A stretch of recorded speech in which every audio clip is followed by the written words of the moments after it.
Hey, it's Doc Williams. In this video, we're going to determine mole ratios from chemical equations and then apply those mole ratios in mole-to-mole conversions.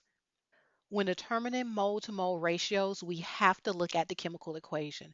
In this example, we have nitrogen combining with hydrogen in order to form ammonia. Now, the chemical equations in this video are all going to be balanced, so we do not have to worry about that. But as a practice and a rule of thumb, you always want to make sure that the chemical equation is balanced before performing any type of stoichiometry or conversions.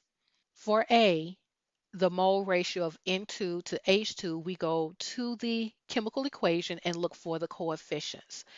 For N2, if we do not see a coefficient in front of N2, then we understand that to be 1. So that means we have 1 mole of N2 and we have 3 moles of hydrogen. So there's a 1 to 3 molar ratio. In order to write this, I'm going to write this two ways. Well, three ways.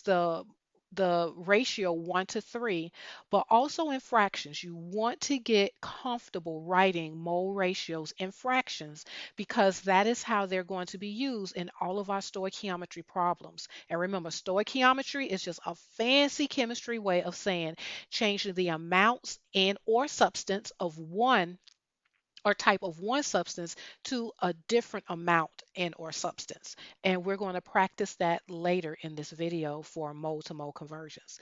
So the first way I'm going to write into an H2 is going to be 1 mole of nitrogen to 3 moles of hydrogen.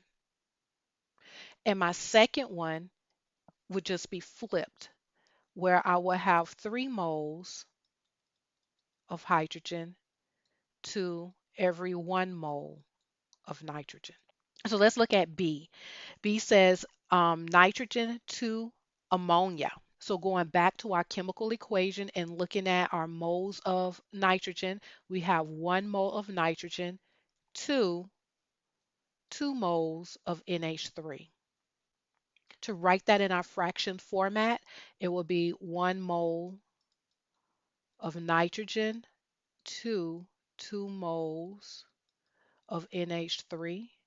Or we can write 2 moles of NH3 to 1 mole of nitrogen. All of these equal each other. They're saying the same things. Let's look at our last one, hydrogen to NH3.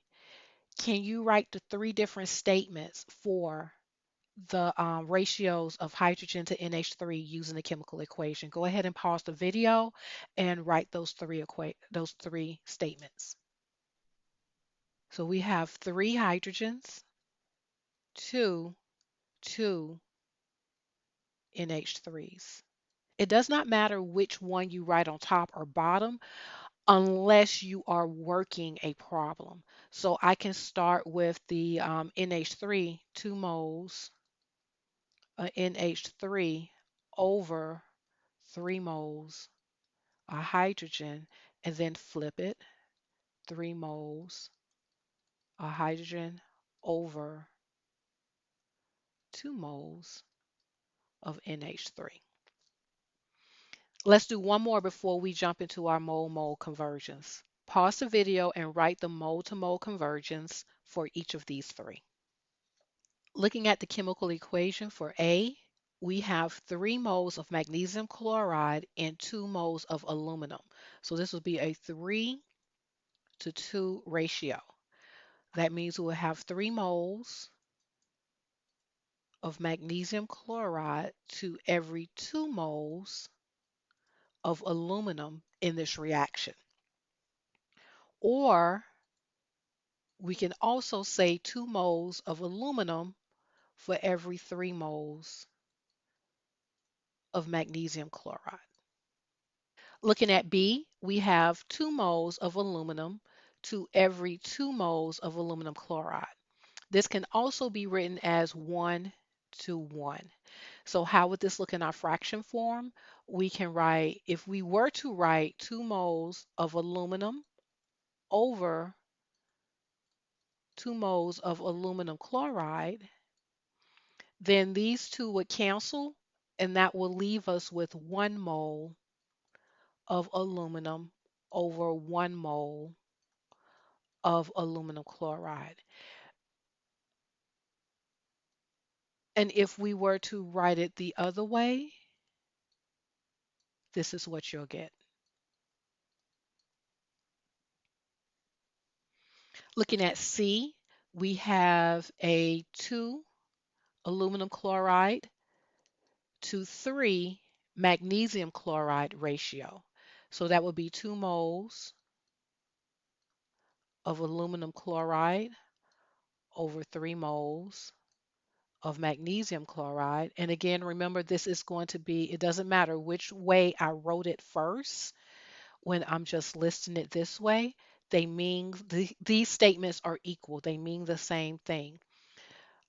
Where it's going to come into play or where it's going to matter is what we're about to do next, which is using mole ratios to convert to complete mole to mole conversions.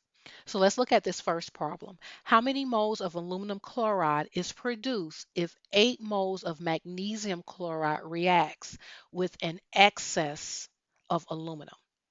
I want to identify what is given to me, and I want to identify what is asked. My known is going to be the 8 moles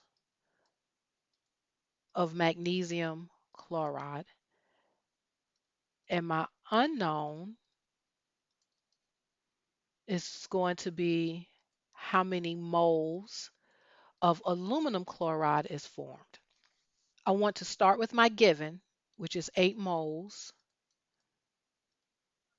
of magnesium chloride, and I'm going to do something to this, multiply it by something that is going to give me moles, a certain amount of moles of aluminum chloride. I want to set up my conversion factor, which is what I'm going to use to convert from moles of magnesium chloride to moles of aluminum chloride so that I cancel out moles of aluminum chloride. So I want what I don't want at the bottom, which is moles of magnesium chloride, and I want to put what I want to keep at the top, which is moles of aluminum chloride. Now I just go back to my chemical equation to figure out which numbers go into this conversion factor, or I should say mole to molar ratio. So I have 2 moles of aluminum to every 3 moles of magnesium. Once I set that up, I see that moles of magnesium chloride cancels out, which leaves me with moles of aluminum chloride. So I multiply across and get that answer, divide by what's at the bottom. So 8 times 2 is 16, divided by 3 would give me 5.3 moles of aluminum chloride. And since I have only one significant figure, this would be 5 moles of aluminum chloride.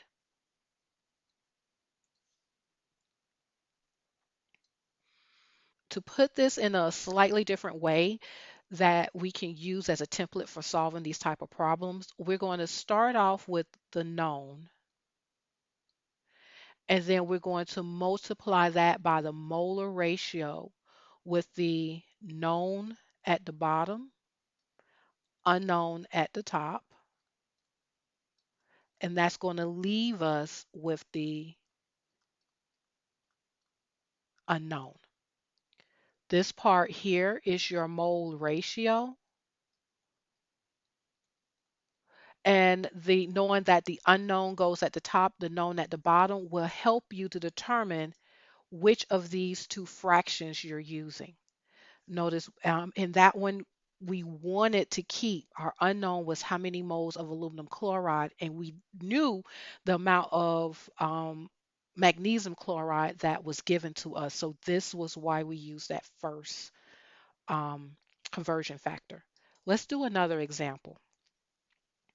How many moles of magnesium chloride is needed to react with 10 moles of aluminum? Our known is 10 moles of aluminum.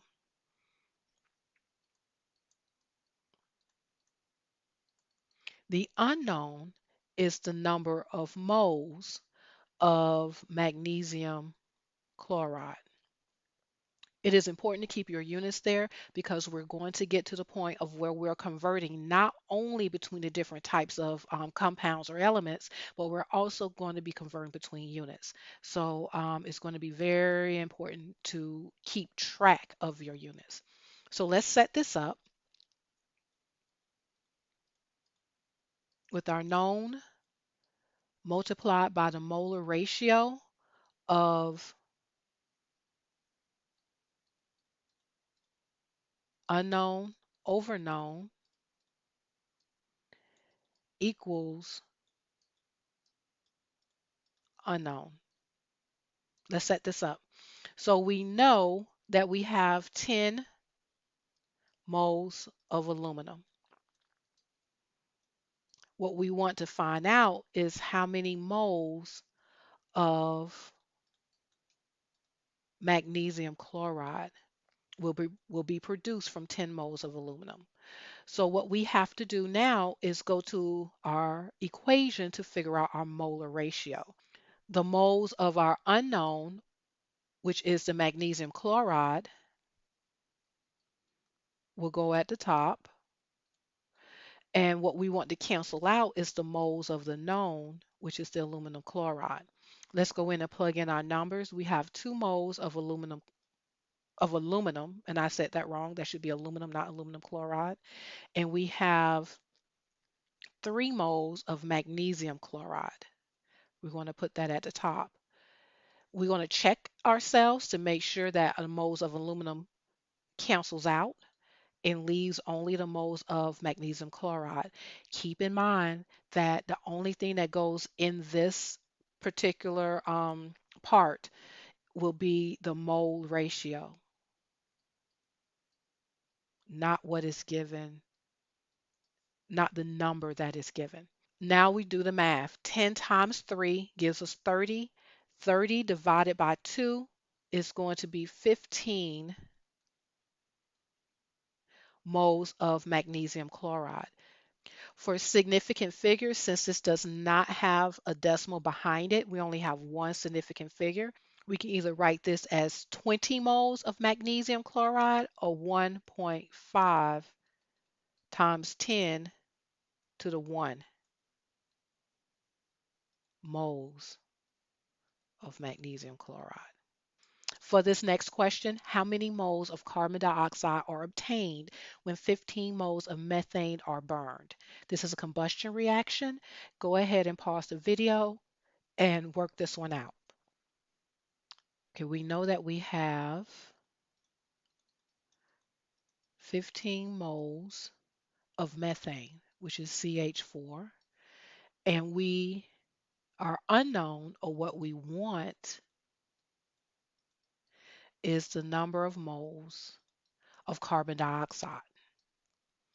So starting with our known of 15 moles of CH4, we're going to do something to this to arrive at our unknown, which is moles of carbon dioxide. So in order to cancel out moles of CH4, we're going to have to put that at the bottom. And we want to put at the top what we want to keep, which is CO2. Now we go to our chemical equation in order to get the numbers to plug into our molar ratio. We have 1 mole of carbon dioxide to every 1 mole of methane. So with this one, we are canceling out what we don't want, leaving what we want, which will give us 15 moles of carbon dioxide. So what this is saying is that as long as we have enough oxygen for every 15 moles of methane, we're going to produce 15 moles of carbon dioxide. Let's do one more. Pause the video and determine how many moles of iron is produced when 5 moles of iron 3 oxide is consumed. We have a known value of 5 moles of iron 3 oxide. And what we want to find out is the number of moles of iron is produced when 5 moles of iron 3 oxide is consumed. So we start with our known,